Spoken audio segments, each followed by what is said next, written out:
Welcome to the Make and Design Podcast. I'm your host, Carina Gardner. On this podcast, we're unraveling the everyday joys and dilemmas of design, making, and business. For makers who want to be designers and for designers who are makers, this is your inside scoop to help you grow your business and bring more creativity to your life. Hey guys, today I am so excited. I just recently met my guest today. I didn't meet her today. I met her at a retreat and she is fantastic. She is unlike anything we've had on the podcast up until this point. So I hope you really enjoy it. I think it will be really great as we go into the new year. My guest is Mindi Huebner. She's an intuition mindset mastery coach, and she's going to explain to us a little bit more about what that means. It's really interesting. And what I really like about today's episode, hold on, I know you're like, but Carina, you're not talking about design. You guys know, you hear me talk all the time about how the designers that I know, designers can be very similar in skill level, but the ones who are making it are the ones that are more confident in themselves. They know they're worthwhile. And those are the ones that are making money. And I think Mindi can unpack a little bit of that with us and talk about creativity and feeling of worth, because I think this is going to be really important. So welcome, Mindi. I'm so glad to have you here. Thank you. It's good to see you again. It was lovely to meet you at the retreat, and I'm so excited to be here. And thank you for allowing me to pour into and love up on your community. Thanks. This is going to be amazing. Okay, so Mindi, tell us about what you do. Yeah. So I'm an intuitive mindset mastery coach. That means I take the spiritual woo side and the strategic rubber meets the road action side, and I marry them together so that you can have this beautiful harmony in your life, in your business.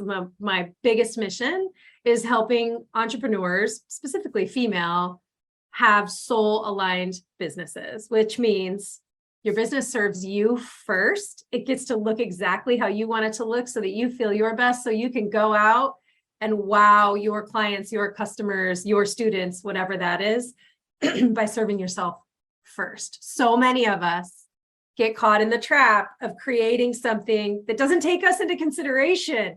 And we skyrocket, we make a lot of money. I've made a lot of money. And then I had a moment where I realized, I'm burnout. This is not sustainable.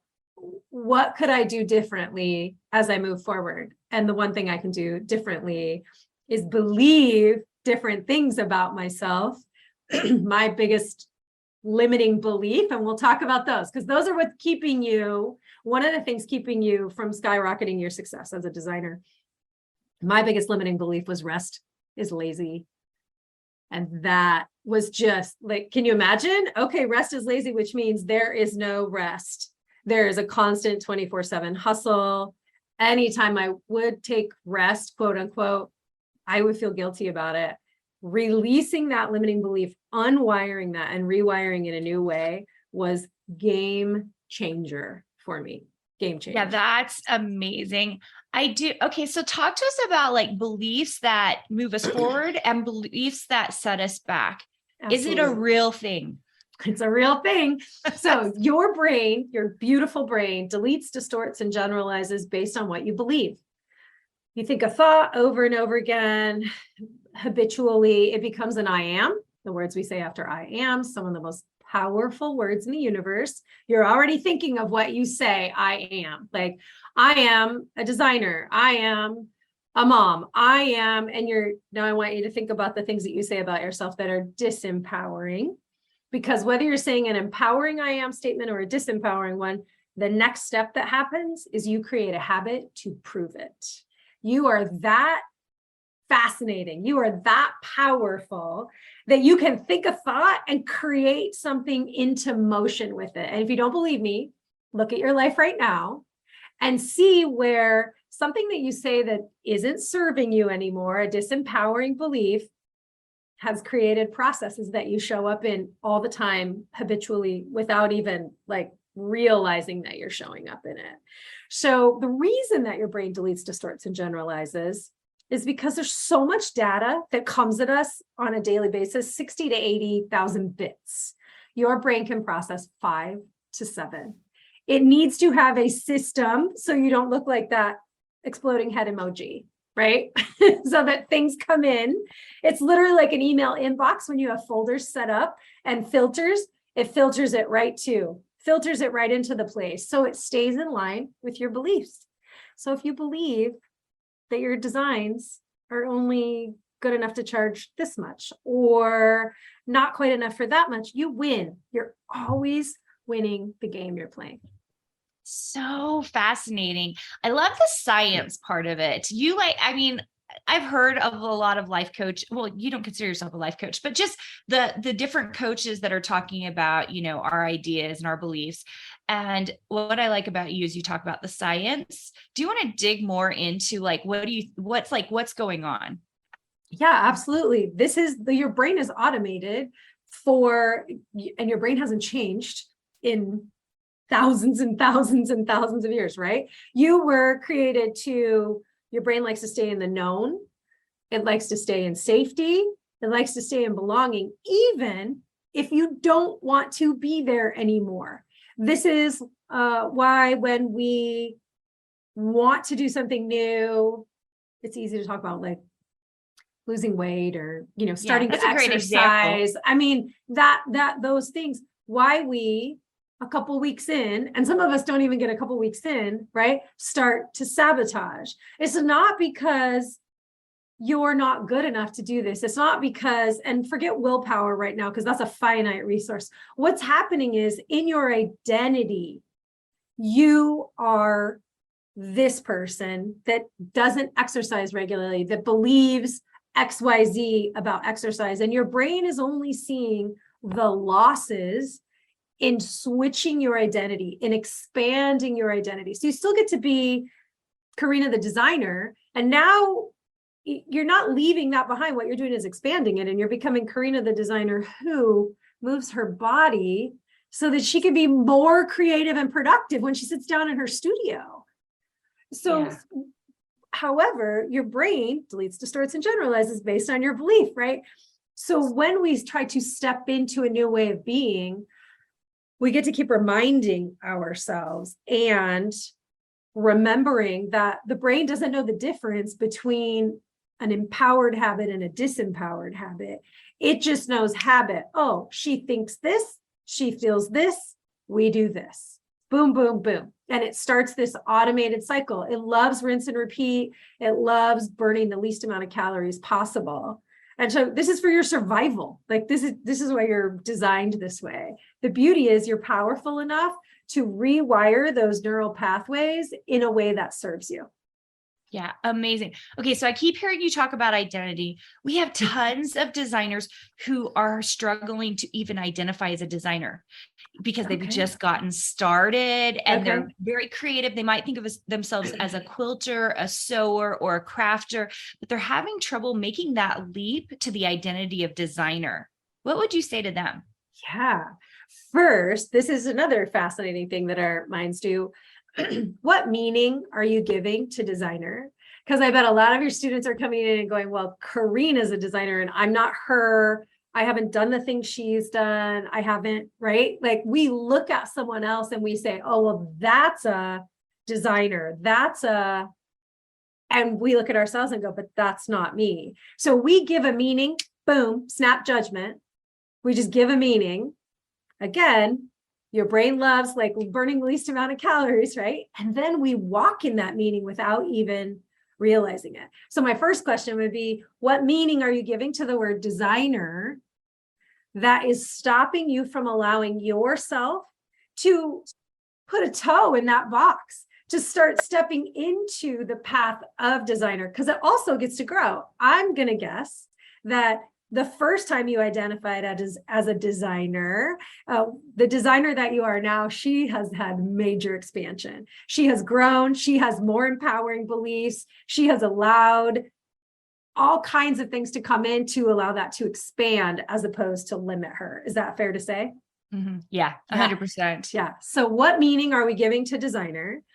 And then if you decided that you get to be a designer, what does that look like? Because you can start being her right now. I call this casting votes for your vision. So cast the vision of me as a designer, right? And now, okay, well, what is he or she doing, saying, eating, drinking? Where's he or she hanging out? What are they doing with their time? How do they feel when they sit down in their studio or when they're holding fabric or when they're doing whatever the things are, right? How does a designer version of me feel doing that?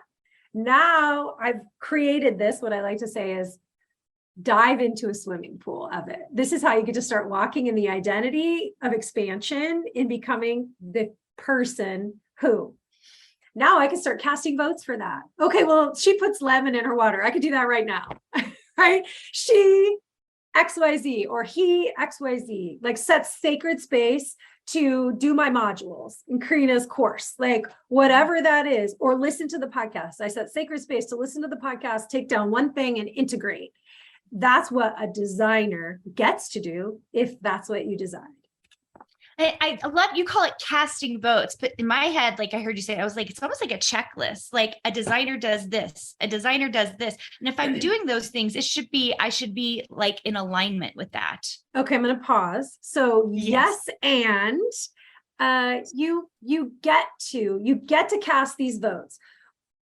If it feels good to have a checklist on, oh, am I showing up like this? Awesome. If at any time it's not feeling good, like, oh, I'm not checking off all the things, pause, cast a vote in the direction that feels good. You don't have to cast them all day long, every single day. Here's what happens. The more you cast them, the easier it is to show up as her. And so as long as we're casting more than not, we're doing it. We're killing it. We're living, we're acting as if. That's what we call it. We're having. So it's not like you have to check off everything on the list. Exactly. Like, right. No, I love that. That's so good. Now we're about to, when this podcast episode is coming out, we're about to head into the New Year's. And you said to me, I really love this because I was like, we should talk a little bit about like, not necessarily like New Year's resolutions, but like it's a beginning, which I love, beginnings and endings. I think this is a great time to like start thinking about what you guys want to do as designers in the new year.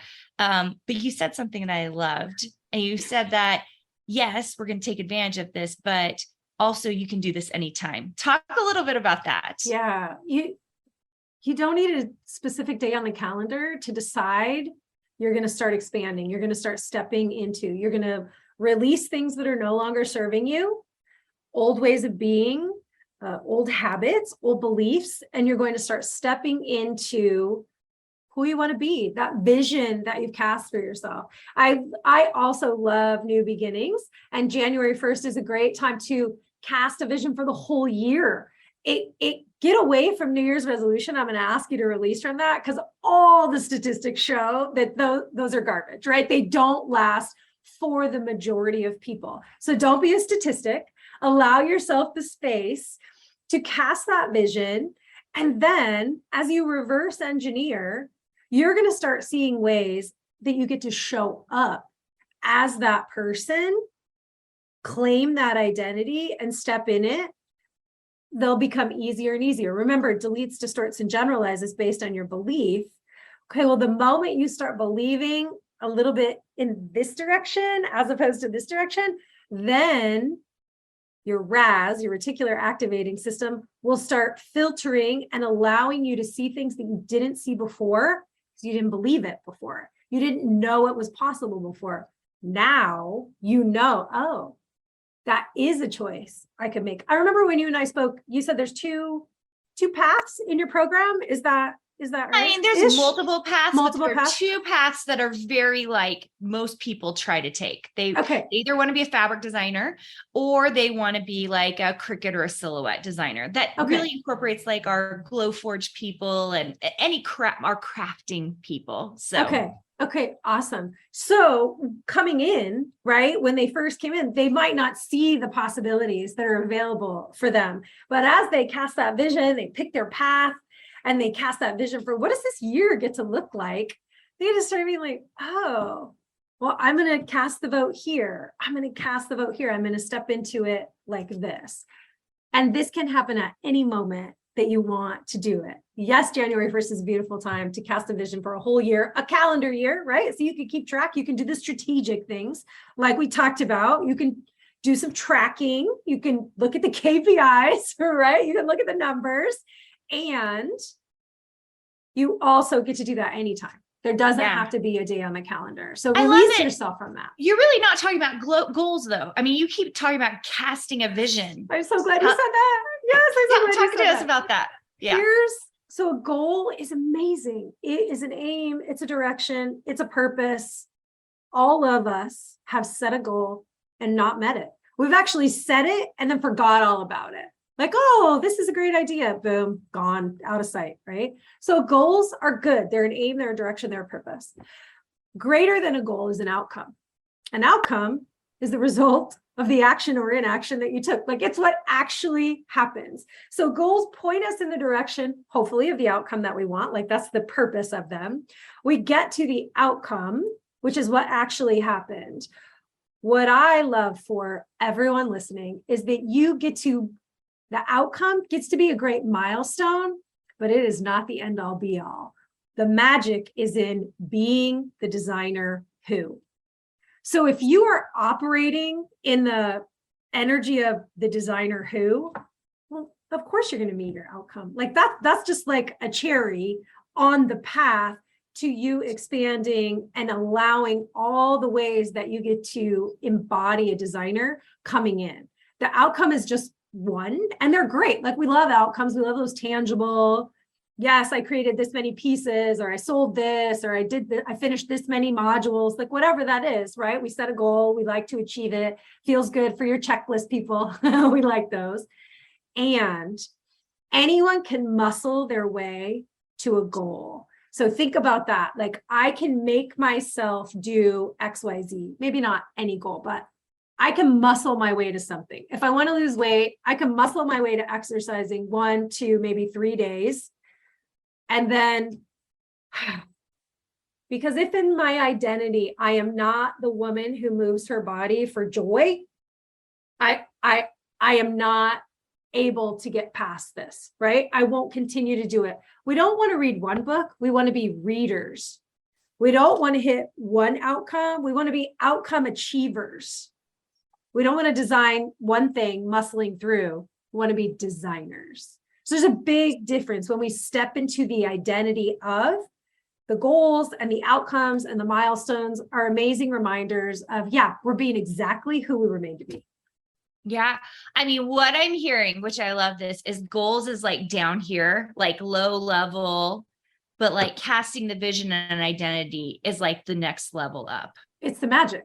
It is how you continue to show up. It is how you actually create the habit of being. Because again, doing is one thing, right? Think you can make yourself do something. You can make yourself do something. Wouldn't it be nicer to be the woman who, the designer who? Wouldn't that be nicer? To just, because then you're not just forcing yourself to read one book, you're a reader in your identity. Let's look at the opposite side of this. So 28 years ago, I quit smoking. I do not wake up in the morning and think to myself, I wonder if I'll smoke today. It's not in my identity. There's no question about operating in that way. So the other side of that is true too. If I am stepping into the identity of a designer, there's no question about whether or not I'm going to work on a project I said I was going to work on, do this, reach out to that person, do whatever you start to operate as if, and it just adds more ease and joy into who you're becoming when you're embodying the identity. Oh my gosh, this is so good. I was actually just thinking in my head, oh, I think I'm going to just post this in the Design Suite community because I want to make sure every one of my designers is listening to this. And the bonus is everyone who's listening to the podcast, you guys got to hear this and you get to actually learn more about Mindi, which actually, Mindi, will you tell everyone where they can find you? Yes, absolutely. So I've just released a limited series podcast all about rewiring your brain. And you can find me at mindihuebner.com/podcast. Awesome. And we're going to put those links in the show notes for you guys. Mindy, thank you so much for coming. That was amazing. And we've never talked anything about mindset. I mean, like you guys know, I talked to you guys about thinking that you're good enough, worthy enough. But I think coming from this totally different angle is really, really fascinating to me. And really, I didn't even understand this kind of coaching until about 6 months ago when I started kind of seeing, although you do something really different. The way you strategize and do it is really different from what I've heard. Do you want to explain that a little bit? Sure, absolutely. So my favorite way to help women, which I'm obsessed with rewiring the brain, my favorite way to do that is through my laser coaching program. And these are 20-minute or less sessions where boom, because everyone's busy, right? We're all busy. Ain't nobody got time to be hanging out forever in a session. We want to come in, get to the root, get it out, and move forward. And that's what laser coaching does. It really, if you came in with a limiting belief about how much to charge, what designs are, and or like your confidence level, we get to the root of that, we shift through it. What's a new, more empowered belief? Here's homework. So here's some action steps, either mental, physical, emotional, spiritual action steps to take to keep you moving in the direction of this new, more empowered belief of who you were made to be. So it's quick in a way that you don't have time to get stuck in any of the old stuff. You get just move forward, and you've got aligned action to solidify that in for yourself and keep becoming the designer who, or the human who. I love that. So good. Thank you so much, Mindy. Okay, you guys, we're going to have links in the show notes. This has been an amazing episode. I hope that you guys are having a great holiday season right now and that you're able to move into the new year just excited for what's to come. And we will see you guys soon. Hey, did you know that you can visit me at makeanddesign.com to learn more about this podcast and join my VIP group for weekly freebies? I can't wait to see you there.